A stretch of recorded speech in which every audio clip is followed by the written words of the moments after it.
నమస్కారం అనిల్ సింగ్ గారు. నమస్తే శిరీష. సో బేసిక్గా చాలా వరకు మనం చూసుకున్నట్లయితే కొందరికి రిటైర్మెంట్ ఏజ్ కరెక్ట్ అనిపిస్తూ ఉంటుంది. ఇంకొందరికి వాళ్ళకున్న డిసీజెస్ పరంగానో లేదంటే అవసరాల బట్టో తొందరగా రిటైర్ అవ్వాలి అనుకుంటారు. బట్ ఆలోచిస్తారు సార్, తొందరగా రిటైర్ అవుతే నాకు రిటైర్మెంట్లో వచ్చే డబ్బులు వస్తాయా, అంతే అమౌంట్ వస్తాయా, తగ్గుతాయా అన్న క్వశ్చన్స్ అయితే వస్తూ ఉంటాయి.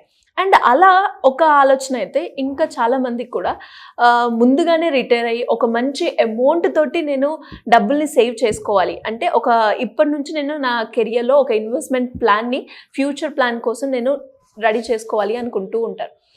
దాన్ని ఉద్దేశించి తక్కువ సమయంలోనే కోటీశ్వర్లు అవ్వాలి అండ్ ఎలాంటి లాసెస్ చూడకూడదు అండ్ సేఫ్టీగా ఉండాలి అనుకునే వాళ్ళకి మీరేం చెప్తారు? ఈ ప్రశ్నకైతే సమాధానం చాలా మంది ఎఫ్డి బెటర్ బాబు అంటారు. ఎందుకంటే లాసులు వద్దన్నారు కాబట్టి. నువ్వు కోట్లాధికారి కాకున్నా కానీ నీకు 7% వస్తుంది, 6% వస్తుంది అంటారు. కానీ నిజంగా చెప్పాలి అంటే 7% కానివ్వండి, 6% కానివ్వండి, ఈ రోజు కంటే నెక్స్ట్ 20 years వరకు కూడా అదే రేట్ ఆఫ్ ఇంట్రెస్ట్ వచ్చింది అనుకోండి, అక్కడ మీకు ప్రతి వెజిటేబుల్, కూరగాయలు కానివ్వండి, ఫ్రూట్స్ కానివ్వండి, మనం కొనుక్కునే గ్రాసరీ కానివ్వండి, ఆ రేట్లు మాత్రం ఈరోజు 60 రూపాయల కేజీ బియ్యం ఉంటే మీకు అది 600 రూపాయల కేజీ కావచ్చు నెక్స్ట్ 20 yearsలో. కానీ మీరు అదే 7% సంపాదిస్తూ ఉంటే ఎక్కడి నుంచి కోట్లాధికారి అవుతారు? సో మీరు రిటైర్ రిచ్ అన్న కళ ఏదైతే తీసుకొని ఉన్నారో అది కూడా తొందరగా, మీరు ఇందాక అడిగారు నాకు 60 years కాకుండా 40 years తర్వాత కూడా మనం ఒకవేళ రిటైర్ అయ్యి యాజ్ ఎ క్రోర్పతిగా, ఒక కోట్లాధికారిగా మనం రిటైర్ అయితే ఎంత బాగుండు. అఫ్కోర్స్ ప్రతి కళకి ఒక సమాధానం అనేది దొరకడం కష్టం. కానీ మీరు ఏదైతే కళ కంటున్నారో దీనికి ఆన్సర్ ఉంది. ఓకే. అండ్ దీనికి ఒక మంచి ఇన్వెస్ట్మెంట్ ప్లాన్ కూడా ఉంది. ఏంటి సార్ అది? So I'll start. సో అతి ముఖ్యమైన విషయం ఏంటంటే మీరు ఫస్ట్ డిసైడ్ అవ్వండి మీ గోల్ ఏంటి, మీ ఫైనాన్షియల్ గోల్. మీ ఫైనాన్షియల్ గోల్ వరకు మీరు ఒకవేళ చేరాలి అనుకుంటే దానికి కావాల్సిన అమౌంట్ ఏంటి, ఇన్వెస్ట్మెంట్ ఎలా చేయాలి, ఎక్కడ చేయాలి, ఎంతవరకు చేయాలి. అండ్ దీనికి కొంచెం ఫైనాన్షియల్ మీద నాలెడ్జ్ ఉంటే సరిపోతుంది. కానీ గ్రాడ్యుయేషన్ మ్యాండేటరీగా ఇది ఉండాలి, నేను ఇది చేయగలుగుతానా అనేది ఏమైనా ఉంటుందా సార్? జీరో అని చెప్తారు. అలాంటి అవసరాలు ఏది లేదు. అవసరమైంది ఒకటే, అది మీ డబ్బు, మీరు ఏదైతే సంపాదిస్తున్నారు. అది లేకుండా మాత్రం కాలేదు. సో అలాంటి మ్యాజిక్ ఇప్పటిదాకా రాలేదు కాబట్టి. సో మీరు నెలకు ఎంత సంపాదించినా మీరు కనీసము ఈరోజు మీకు నెలకు 10,000 రూపాయలు పెట్టుబడిగా పెట్టమంటే అది నిజంగా గిచ్చినట్లుగా ఉంటుంది. బాస్ ఏం మాట్లాడుతున్నారు మీరు, అసలు 10,000 రూపీస్ ప్రతి నెల నేను సేవ్ చేయాలంటే నా ఉన్నదే జీతం అసలు 20,000, అందులో నుంచి 50% ఎలా సేవ్ చేయగలుగుతాను, నా ఫ్యామిలీకి కడుపు ఎలా నింపను, నా రెంట్ ఎలా కట్టుకోను అంటే ఒకటే మాట, 10,000 రూపీస్ ఈ రోజున ఖచ్చితంగా మీకు ఈ రోజు నుంచి 1 year, maybe 2 years, maybe couple of years, 3-4 years వరకు మీకు కష్టం అనిపిస్తుంది. 5 years తర్వాత దాని సంగతి ఏంటి? 10,000 విలువ అలాగే ఉండిపోతుందా? దాని విలువనే తగ్గుతుందా? అంటే మీరు 20,000 నుంచి మీరు 2 లక్షల రూపాయల వరకు జీతంకి వెళ్ళొచ్చేమో, అలాంటి శాలరీ మీరు పెరుగుతూ వెళ్తారు. కానీ ఈ 10,000 రూపీస్ మీరు ఈ రోజున మీరు స్టార్ట్ చేస్తే మీరు ఖచ్చితంగా మీరు కోట్లాధికారి అవుతారు. కనీసం 1 కోటి రూపాయల మీద ఒక 3-4 లక్షలు ఎక్కువ తీసుకెళ్ళిపోతారు ఖచ్చితంగా. అది ఎలా మీకు అది నేను చూపిస్తాను. ఇప్పుడు మీకు ఒక గుడ్ న్యూస్ ఇవ్వబోతున్నాను. నేను మీకు 10,000 రూపాయలు నెలకు పెట్టండి బాబు అని చెప్పాను. అండ్ ప్రతి ఉమెన్ ఎంప్లాయీకి కూడా రిక్వెస్ట్ చేశాను. కానీ మీరు 10,000 ప్రతి నెల పెట్టాల్సిన అవసరం లేదు. జస్ట్ నెలకు మీరు 5,000 పెట్టండి చాలు. 5,000 ఇన్వెస్ట్మెంట్తో ఎన్ని ఇయర్స్ వరకు సార్? ఎస్. ఇప్పుడు ఫర్ ఎగ్జాంపుల్ ఎవరైతే సరే ఇప్పుడు ఏం చేయలేము, 40 years కొంతమంది ఏజ్ అయిపోయింది, 60 yearsలో రిటైర్ అవుతారు ఎలాగో, వాళ్ళకి కూడా ఈ స్కీమ్ వర్తిస్తుంది. సూపర్. అండ్ ఎవరైతే 20 years ఏజ్లో ఉన్నారో, యంగ్గా స్టార్ట్ చేశారు, 20,000, 30,000, 15,000 జీతంతో స్టార్ట్ చేశారు, వాళ్ళందరికీ కూడా ఇదొక లక్కీ ఛాన్స్. ఎస్.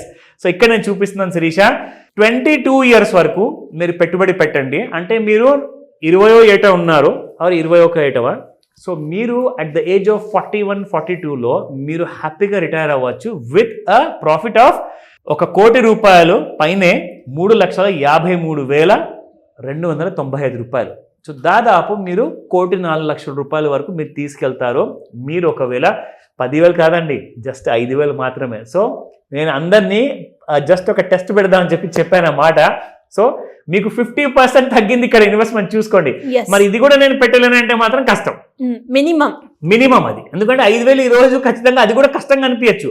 కానీ మీకు ఒక 5 సంవత్సరాల తర్వాత 5,000 పెద్ద విషయం కాదండి. 5 సంవత్సరాలు ఎందుకండి, ఈ పెరుగుతున్న ఇన్ఫ్లేషన్ వల్ల చూసుకుంటే మనకు 2-3 సంవత్సరాల్లోనే 5,000 విలువ అనేది పడిపోతుంది. కానీ అదే 5,000తో మీరు ఈ ₹1,00,00,000 పైన మీరు సంపాదించగలుగుతారు. దీని విలువ 25 సంవత్సరాలు లేదా 20 సంవత్సరాల తర్వాత ఎంత ఉంటుంది, దీంతో నేను ఏం కొనుక్కోగలుగుతానంటే అప్పుడు ఏది మీకు బడ్జెట్లో ఉంటే ఆ బడ్జెట్లో మీరు కొనుక్కోండి. దాని విలువ ఎంత ఉంటుందంటే మీకు తగినట్టుగానే మంచి విలువ ఉంటుంది. ఎందుకంటే మీరు పెట్టే పెట్టుబడి కూడా తక్కువ కదా. మీరు నెలకి ₹1,00,000 పెట్టట్లా, మీరు నెలకు జస్ట్ 5,000 పెడుతున్నారు. సో దానికి తగ్గట్టుగా రిటర్న్ మీకు వస్తుంది. ఇప్పుడు ఎక్కడ పెట్టాలి? సరే అన్ని చెప్పారు. నా the option comes here. Investment సినారియోలో మీకు ఇందాక మీరు ఒక ప్రశ్నలో అడిగారు విషయం, నాకు లాసులు లేకుండా చూసుకోండి అని. ఎస్, ఇక్కడ మీరు చూసుకుంటే మీరు డైరెక్ట్గా స్టాక్ మార్కెట్లో దూకండి నేను చెప్పట్లా, ఎందుకంటే అది మీ పని కాదు. మీరేం చేయాలి అంటే మీ డబ్బులు ఇంట్రెస్ట్తో పాటు గ్రో అవ్వాలి అనుకుంటే మీరు బ్యాంక్లో డబ్బులు పెడతారు. బ్యాంకులో ఎందుకు పెడతారు? ఎందుకంటే బ్యాంక్ మేనేజర్ ఉన్నాడు, బ్యాంకులో చైర్మన్ ఉన్నాడు, బ్యాంకులో ఎంప్లాయీస్ ఉన్నారు, మీ డబ్బుల్ని జాగ్రత్తగా కాపాడుకుంటారు. అలాగే ఇక్కడ మీకు ఫండ్ మేనేజర్ ఉంటాడు.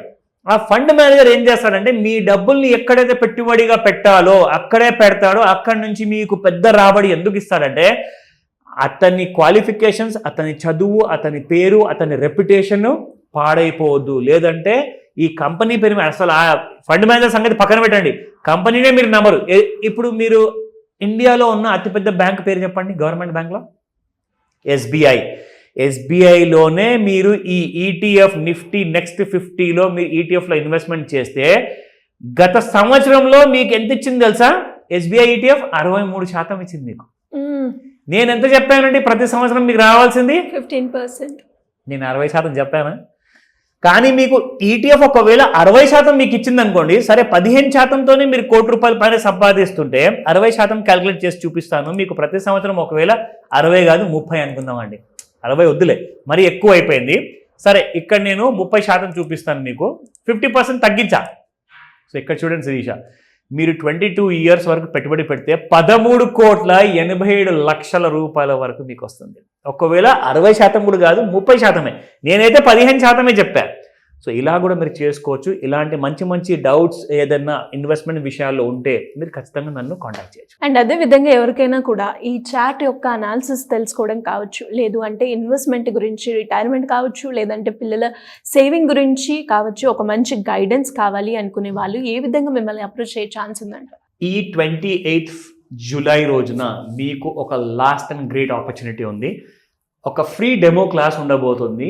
మీరు ఇలాంటి ఇన్ఫ్యాక్ట్ మీరు శిరీష గారు ఏదైతే ప్రశ్న అడిగారో, సో ఆ ప్రశ్నకి సమాధానము మీకు ఈ 28th జూలైన దొరకబోతుంది. ఎందుకంటే ఇందులో మీరు రిటైర్మెంట్ ప్లానింగ్ కానివ్వండి, ఫ్యూచర్ గోల్స్ కానివ్వండి, కోట్లాధికారిగా ఎలా రిటైర్ అవ్వాలి అండ్ ఎలాంటి కైండ్ ఆఫ్ వెల్త్ని మనం బిల్డ్ చేసుకోవాలి, దానికోసం మ్యూచువల్ ఫండ్స్లో ఇన్వెస్ట్మెంట్ చేస్తే బెటరా, ETFలో చేయాలా, స్టాక్ మార్కెట్ చేయాలా, గోల్డ్లోనే చేయాలా, సో ఇవన్నిటికీ కూడా ఏంటి నేర్చుకోవాలి, అసలు ఏం నేర్చుకోవాలి, ఆ నేర్చుకునే విధానం ఏంటి, అది టెక్నికల్ అనాలిసిసా, ఫండమెంటల్ అనాలిసిసా, ఆ డీటెయిల్స్ అన్నీ కూడా మీకు ఈ క్లాస్లో ఫ్రీ డెమో క్లాస్లో నేర్పించబడుతుంది.